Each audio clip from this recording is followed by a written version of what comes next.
Hi folks, I'm about to do the part of a hiking trail in Sleeping Giant Provincial Park in northwestern Ontario.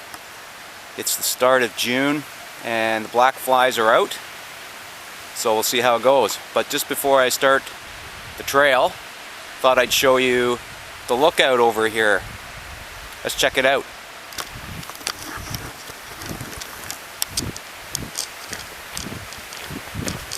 We're way up on top of the rock formation known as the Sleeping Giant, namesake of the park.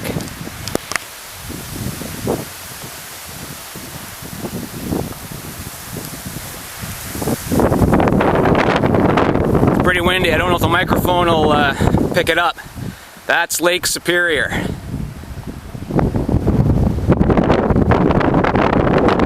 That's Thunder Bay in the distance. We're on top of the Sleeping Giant.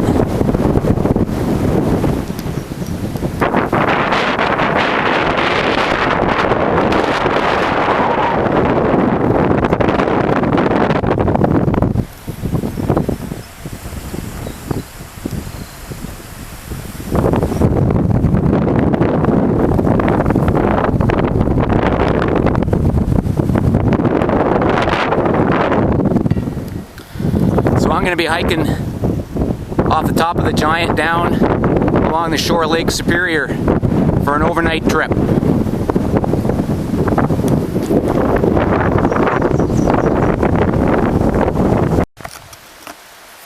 At the trailhead of the north end of the KBN Trail, Sleeping Giant Provincial Park. It's going to be a short overnight hike.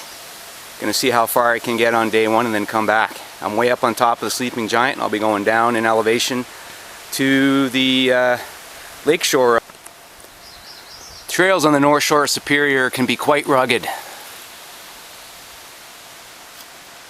Right from the get-go here, I'm going to be scrambling up some wet rocks. It was pouring rain last night.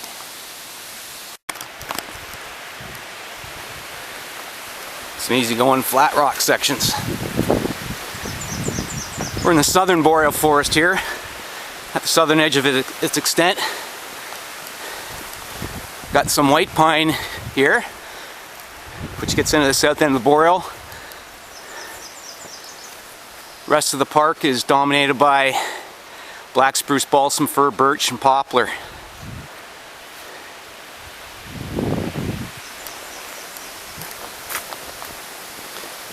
We're only an hour drive out of Thunder Bay, and we have wolf packs in the park here. Bears. Hopefully I'll hear the wolves howl tonight. Been in the park many times and heard them summer and winter. Lots of easy rock barrens, but I have a feeling it's going to get a bit more difficult than this.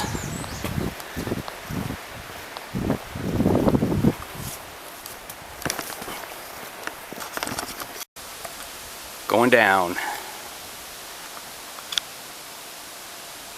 Still quite high up. There's Lake Superior out there.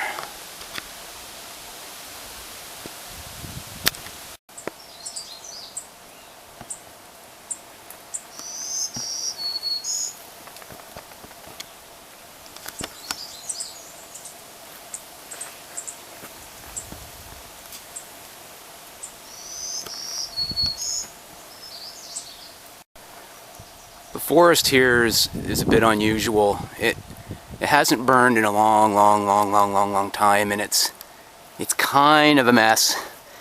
It just keeps going through cycles of scraggly birch and balsam fir, which then triggers budworm outbreaks, kills the balsam fir. Young balsam fir grow underneath. The birch don't get too big before they start falling down, and it's kind of shrubby underneath. So what this place needs is a few real big hot fires to clean it up and restore more spruce and pine, but that's not going to happen because this is a park and they tend to suppress things because there's campgrounds and infrastructure, and there's a small town outside the park at the south end, and there's farms and residences outside the park, so it's a bit of a dilemma for fire suppression.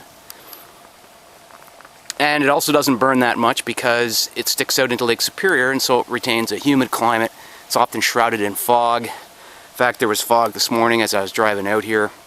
And the fire, what we call the fire return interval, is quite long. So this is the type of kind of scraggly looking forest we get. If it dries out well, they'll have good firewood supply at my campsite. Trail is getting bloody steep. I'm going to have to come back up this way. It's going to be quite a climb. This crosses many contours going down to the lake. I've had it relatively easy, but this looks like the steep gradient part on eroding shale and gravel. Interesting walking.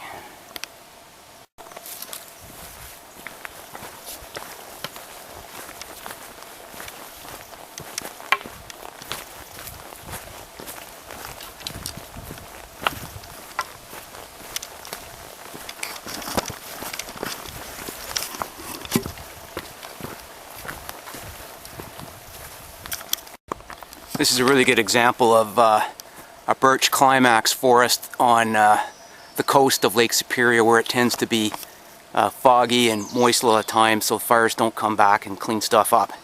So here we see some snapped off stems of small, but that's mature dead balsam fir there that died with the last budworm outbreak. And now there's balsam fir in the understory coming back thick as thieves, along with some cedar. And the birch are dying and kind of snapping off. And there's that one there is an old, sorry for the sun there, that's an old white spruce that survived the budworm outbreak. It's very susceptible to spruce budworm as well. And it's getting a little old too, and its canopy's a bit chewed up. So we'll see how long it lasts. But without a fire coming back to really reset this, the big cedar will just keep seeding in. The balsam fir will die through budworm events, but then some make it, and then they're prolific seeders, and the birch will keep going. So this is kind of a different type of forest than we see further north of here. This is your classic post-budworm collapse. Dead balsam fir killed from the last budworm. They're not very big, but the budworm really kicks in when they're about 40-ish years old. A light gap opens up in the canopy, and young balsam fir are filling in, as well as some aspen, the birch. The big cedar will seed in young ones, and there's lots and lots of blowdown and deadfall all over the forest floor. And unless we get a fire to clean this up, it'll just keep going like this in cycles. And I've made it down to the shoreline level almost of Lake Superior. There's a huge deer population in here, so huge that the moose have died out because the deer transmit a parasite called brainworm that's benign in deer but is deadly for moose. So there's lots and lots and lots of deer and deer food in here, and the winter severity isn't as great because it sticks out into Lake Superior, so it's a moderated climate. Although it's still a northern Ontario climate, so it still gets down to -30, -40 sometimes, but the deer hang in, and there's at least a couple of wolf packs in here that eat quite well.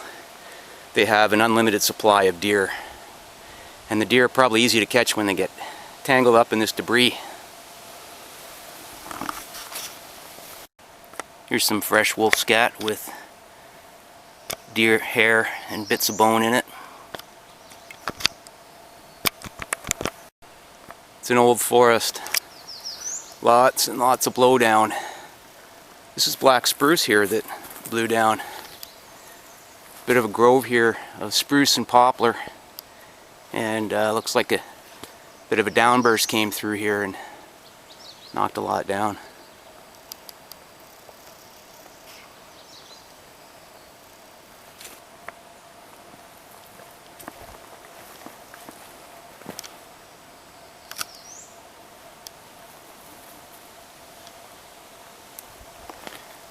Behind this blowdown debris, you can see the fire origin black spruce, tall and straight.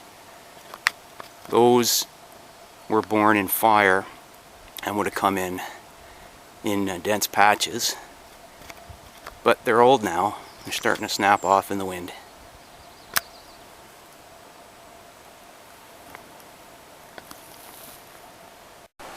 And I've arrived at a point in the trail where it comes down to Lake Superior. Let's have a look.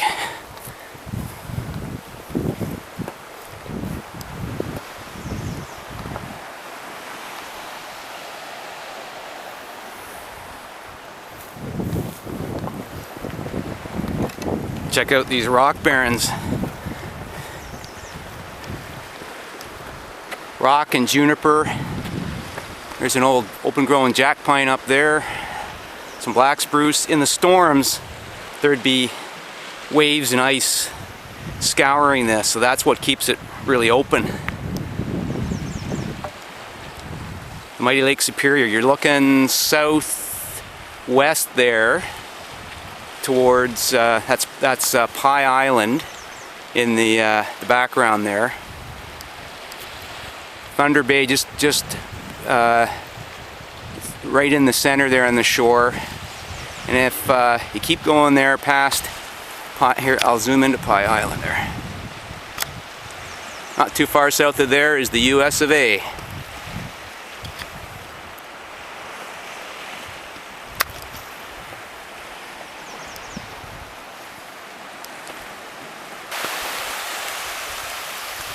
Yeah, this looks like a good place for lunch.